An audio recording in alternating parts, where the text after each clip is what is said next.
Saya melihat di Indonesia, ya saya akui, Jokowi antara pemimpin yang hebat, yang melakukan perubahan-perubahan, dan hari ini Indonesia melonjak jauh ke hadapan berbanding dengan pencapaian dalam negara kita. Tetapi di sana harus kita ingat, kenapa boleh jadi begitu? Kerana kebangkitan rakyat.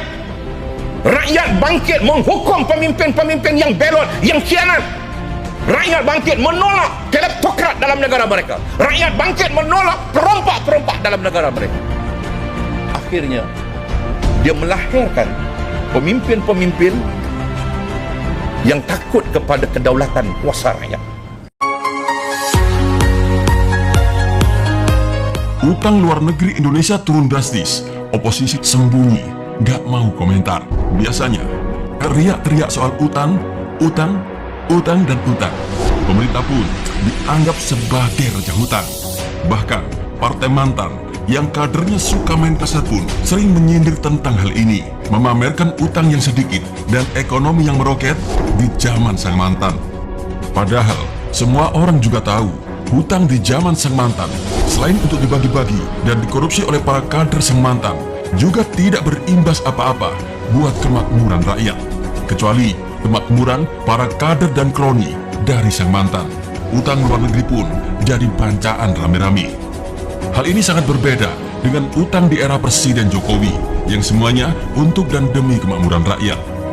Langkah Presiden Jokowi dalam berhutang sudahlah benar untuk membenahi segala infrastruktur guna memudahkan segala mobilitas perdagangan. Tanpa utang, bagaimana pemerintah bisa membangun? Apakah tidak perlu ada pembangunan sehingga negeri ini jadi terbelakang? Membangun itu butuh uang, makanya mereka suka ribut jika ada berita utang luar negeri yang terus bertambah. Seolah-olah itu adalah peringatan tsunami atau kiamat akan tiba. Mereka sebut pembangunan segala infrastruktur dengan utang luar negeri ini ugal-ugalan, dan mereka selalu berteriak bahwa rakyat tidaklah makan aspal. Ya, begitulah yang dipikir hanya soal isi perut.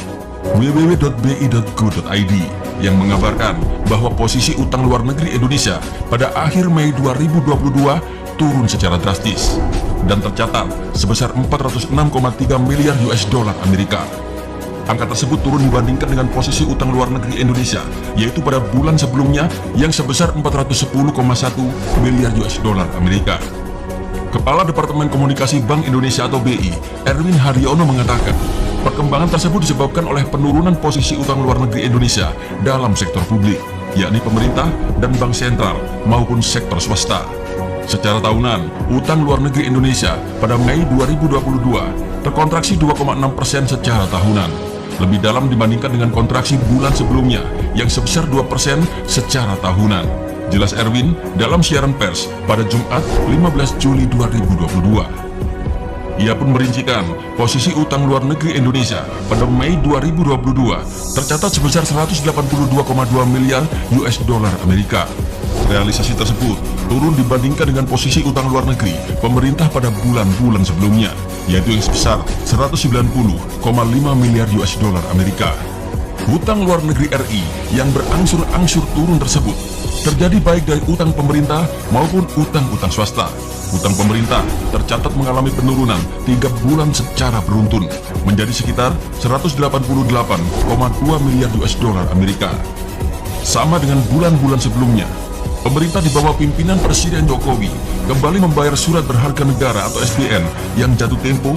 Berdasarkan data dari Direktorat Jenderal Pengelolaan Pembiayaan dan Risiko atau DJPPR, Kementerian Keuangan pada Mei 2022, kepemilikan asing di pasar SBN mencapai 795,73 triliun rupiah atau berkurang sekitar 32 triliun rupiah. Utang RI ke Singapura juga mengalami penurunan dalam 3 bulan secara beruntun, dan utang RI ke Jepang juga turun 2 bulan beruntun. Utang RI ke Amerika Serikat yang melonjak dan mencetak rekor tertinggi pada April 2022 juga mengalami penurunan, yaitu sebesar 34 juta US dollar Amerika dan kini menjadi 34,864 miliar US dollar Amerika. Utang ke Cina juga mengalami penurunan selama 2 bulan beruntun. pada Mei 2022, nilainya tercatat sebesar 21,779 miliar US dollar Amerika atau sebesar 326,7 triliun rupiah.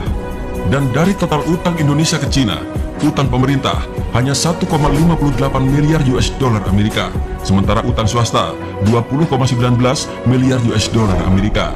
Alhamdulillah, semoga saja di akhir masa kepemimpinan Presiden Jokowi, segala utang luar negeri Indonesia segera bisa dilunasi.